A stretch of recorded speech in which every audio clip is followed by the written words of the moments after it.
तो हम लोगों ने पिछले जो लेक्चर था उसमें 802.11 यानी कि वायरलेस लैन के बारे में पढ़ा।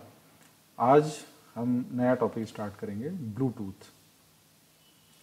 सो Bluetooth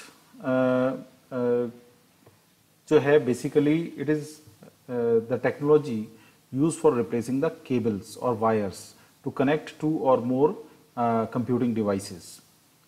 okay, so Bluetooth is the wireless LAN technology. Wireless LAN ही डेवलप कर रही है, डिवाइसेस के बीच में एक नेटवर्क बनाती है ना, which has the ability to replace cable और wire that connects the devices to one another. इससे इंटरनेट नहीं चलता है ब्लूटूथ के जरिए, लेकिन ब्लूटूथ के अगर आपको इंटरनेट वगैरह एक्सेस करना है तो आपको वायरलेस लैन डेवलप करना पड़ेगा, वो अलग होगा। ये केबल दो डिवाइसेस के बीच में जो कनेक्टिविटी है, जो वायर्ड कनेक्टिविटी थी, उसको रिप्लेस करके वायरलेस कनेक्टिविटी देने की एक टेक्नोलॉजी है। So Bluetooth is a wireless LAN technology which has the ability to replace cable और wire that connects the devices to one another, such as printer cable, वो हट जाएगी, प्रिंटर बिना केबल के कनेक्ट हो सकता है और आप उससे प्रिंट निकाल सकते हैं। Headphone cables, mouse cable, keyboard cable, etc. With an invisible low power short range, और जो रेंज है वो कितनी है, 10 मीटर, 10 मीटर सर्किल रेडियस है, 10 metre. Wireless connection would provide convenience and flexibility in ISM frequency band। ये भी ISM frequency band में है और वाईफाई भी है, वो वायरलेस लैन भी है, वाईफाई जो है आपका। तभी आप दोनों ऑन करो तो एक जो है दूसरे को डिस्टर्ब करता है वहाँ पर, इसलिए एक ही ऑन करना होता है एक टाइम में। In 1994 the Ericsson company became interested, यहाँ से शुरुआत हुई 1994 से। The Ericsson company became interested in connecting its mobile phones to other devices like computers, fax, PDAs without cables. Ericsson company formed a special interest group that is called SIG group together with the 4 other companies. These companies are IBM, Intel, Nokia and Toshiba to develop a wireless standard for interconnecting computing and communication devices and accessories using the short range, low power, inexpensive wireless link. And this project of the SIG was named Bluetooth. In 1999, the Bluetooth SIG issued a, यानी कि 5 साल में 1994 में start हुआ था और 5 साल में इन्होंने ऐसी टेक्नोलॉजी डेवलप कर ली। The Bluetooth SIG issued a 1500 pages specification of version 1.0. Shortly thereafter, जब ये बन गया और इन्होंने ये स्टैंडर्ड IEEE में सबमिट किया, या वहाँ पर जो हर नेक्स्ट जनरेशन, नेक्स्ट क्या करना है उसके लिए इन्होंने सबमिट किया।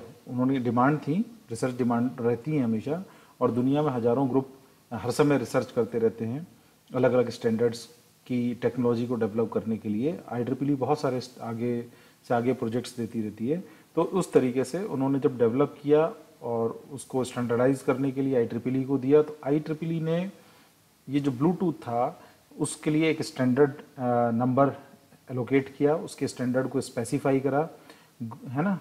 तो दैट जो स्टैंडर्ड डॉक्यूमेंट था और जो स्टैंडर्ड बना उसका नाम था 802.15। तो जो अभी आपने पीछे पढ़ा वायरलेस लैन, जिसे हम वाईफाई भी कहते हैं, वो उसका स्टैंडर्ड है 802.11, है ना। और जो ब्लूटूथ है उसका स्टैंडर्ड है 802.15, adopted as the Bluetooth standard. तो एक डिफरेंस अगर कभी लिखने को आया आपको तो ये भी बता सकते हैं कि स्टैंडर्ड नेम ही दोनों का फर्क है, ठीक है। So Bluetooth also operates in the 2.4 GHz ISM band. It means 2400 to 2483.5 MHz and uses the frequency hopping TDD, time division duplexing, है ना, scheme for each radio channel. Each Bluetooth radio channel has 1 MHz bandwidth, बहुत कम bandwidth होती है, इसीलिए केवल ये connectivity के लिए यूज करते हैं, उतने ही सिग्नल जा सकते हैं, है ना। सो table given below gives the Bluetooth radio specification and यहाँ आप देखें तो टोपोलॉजी जो है वो क्या है, it can connect up to 8 nodes in logical star and that topology is called piconet. Okay, frequency band आपको बता ही दिया, चैनल बैंडविड्थ 1 मेगाहर्ट्ज से भी बता दिया, और टोटल जो नंबर ऑफ चैनल्स यहाँ पर हो सकते हैं वो 79 है ना। पीक डेटा रेट 1 Mbps की है, और मॉड्यूलेशन टेक्निक जो है GFSK है, फेज शिफ्ट की है, और ट्रांसमिट पावर 0.1 वॉट की पावर चाहिए इसके सिग्नल को ट्रेवल करने के लिए। रेंज आपको बताई थी 10 मीटर सर्किल की है। फ्रीक्वेंसी हॉप रेट जो है वो 1600 हॉप्स पर सेकेंड, इतना डेटा जा सकता है पर सेकेंड। पिकोनेट एक्सेस जो है फ्रीक्वेंसी हॉपिंग टाइम डिवीजन डुप्लेक्सिंग है, और स्कैटरनेट एक्सेस जो है वो FHCDMA से है। तो पिकोनेट छोटा नेटवर्क होता है और कई पिकोनेट मिलकर के एक स्कैटरनेट बनाते हैं। तो जिस स्कैटरनेट के बीच में एक्सेस होगा, डिफरेंट पिकोनेट्स के बीच में आपस में जो होगा वो FHCDMA के जरिए होगा। और समझते हैं इसको। सो यूजर सिनेरियो क्या है? The basic unit of the Bluetooth system is a piconet which consist up to 8 devices और नोड्स, मैक्सिमम हो सकते हैं, जिसमें एक मास्टर नोड होगा जो अपना कोई भी एक मास्टर नोड होगा इसमें, और बाकी के जो नोड हैं 7 एक्टिव स्लेव नोड्स बनेंगे उसमें, है ना। तो यहाँ फिगर में आप देखें तो एक सेंट्रल में जो है वो मास्टर नोड है, और उसी से रेंज बन रही है। ये जो रेंज बन रही है 10 मीटर मैक्सिमम की रेंज है, और इस मास्टर नोड से जो डिवाइसेस कनेक्ट हैं, जैसे माउस कनेक्ट है, फ़ोन कनेक्ट है, प्रिंटर कनेक्ट, फैक्स कनेक्ट है, हेडफोन कनेक्ट है ना, और अदर स्लेव नोड्स हो सकते हैं। तो इस तरीके से 8 नोड्स का एक पिकोनेट तैयार होता है, एक master node and 7 active slave nodes. माने आप अगर अपना ब्लूटूथ ऑन करते हैं तो आपसे 7 डिवाइसेस और जुड़ सकती हैं, आप मास्टर नोड बन जाओगे within a distance of 10 metre. So multiple piconets can exist in the same coverage area। जो multiple piconets हैं एक ही coverage area में हो सकते हैं, and can even connect via a bridge node as shown in the figure given below। An interconnected collection of piconets is called scatternet। तो बड़ा जो नेटवर्क बनता है कई पिकोनेट से मिलकर के उसको स्कैटरनेट कहते हैं। In addition to 7 active slave nodes in a piconet, there can be up to 255 park nodes in the piconet। park nodes क्या होते हैं? park nodes are the devices that the master node has switched to a low power state to reduce the drain on their batteries। in parked state, a device cannot do anything except respond to an activation from the master से सिर्फ activation दे देगा कि हाँ हम आपसे जुड़े हुए हैं। Bluetooth can provide users with the ability to do following.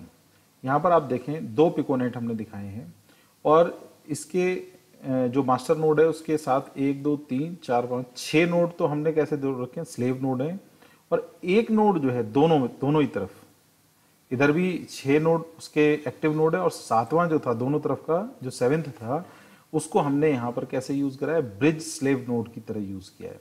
और ये ब्रिज स्लेव नोड अगर इस मास्टर नोड को कुछ भेजना है इस मास्टर नोड को, तो वो इस स्लेव नोड के जरिए भेजेगा। मतलब यहाँ से इस पर जाएगा ब्रिज स्लेव नोड पे, और ब्रिज स्लेव नोड से फिर ये मास्टर नोड इधर पिक कर लेगा। तो ऐसे जो होते हैं नेटवर्क, इनको हम पूरे बड़े नेटवर्क को हम क्या कहते हैं, स्कैटरनेट कहते हैं। क्लियर? सो वायरलेस कनेक्शन, ये जो ब्लूटूथ है, it provides the facility to create wireless connection of peripheral devices, जो हमने पीछे देखा। If use Bluetooth wireless LAN technology, no wires are needed for transmission. For example, nowadays no wire are needed to connect your mouse, keyboard, printer, headphone, speaker. We can use these without wire using the Bluetooth technology। This provides real-time voice and data transmission using effortless wireless connection of portable and stationary communication devices। Next is support ad hoc networking. जो आपने आगे देखा कि दो piconet को जोड़ करके करा, इस तरीके से कई सारों को जोड़ करके हम स्कैटर नेट बनाते हैं, तो वो एक तरीके के एक एडहॉक नेटवर्क बनाने की आपको फैसिलिटी देता है। So the devices equipped with a Bluetooth radios can be used for ad hoc networking in seminars, meeting, discussion, conferences, etc. for exchanging the data. So Bluetooth radio can establish instant connection to another Bluetooth radio as soon as it comes into range. And another is the bridging of network. So using wireless piconets, a mobile phone can be connected to a computer or laptop in a simple way. If the mobile phone has Bluetooth chip, then the mobile phone can act as the bridge node and local piconet and the GSM network. तो दो networks के बीच में bridge node का भी काम कर रहा है, एक जीएसएम है और एक पिकोनेट है, उनके बीच में ये डेटा एक्सचेंज करने की फैसिलिटी देगा कि आप लैपटॉप से मोबाइल भेज दो और मोबाइल से जीएसएम नेटवर्क पे कुछ ट्रांसफर आप आगे कर दो, जीएसएम से कर दो, 4G से कर दो आज की डेट में, तो आपके मोबाइल लैपटॉप से आपने मोबाइल पे भेज दिया, मोबाइल से आपने आगे नेटवर्क पर ट्रांसफर कर दिया, तो ब्रिजिंग ऑफ नेटवर्क का काम भी करता है। और बिटवीन पिकोनेट्स तो करता ही है, ये हमने यहाँ पर दिखाया है, ब्रिजिंग कर रहा है ना, ब्लूटूथ का यूज करके। तो केवल पिकोनेट्स के बीच में नेटवर्किंग नहीं होती है, मोबाइल नेटवर्क्स के बीच में भी कर रहा है या अदर नेटवर्क्स के बीच में भी कर रहा है कि वहाँ से कोई चीज़ ले ली, मोबाइल से कोई चीज़ लैपटॉप में ले ली और लैपटॉप जो है एक दूसरे उससे भी कनेक्ट था तो उसको भेज दी उसने, तो दो नेटवर्क्स के बीच में ब्रिजिंग का भी काम कर सकता है ये। So these are the facilities using the we can use using the Bluetooth technology. Now this is the protocol architecture of the Bluetooth. The Bluetooth standard has many protocols grouped loosely into layers. The layer structure does not follow the OSI model, the TCP/IP model और 802.x model, कोई भी ये model के तहत नहीं है इसका काम, ये अलग तरीके से है। The basic Bluetooth protocol architecture as modified by the 802 committee is shown in the figure given below.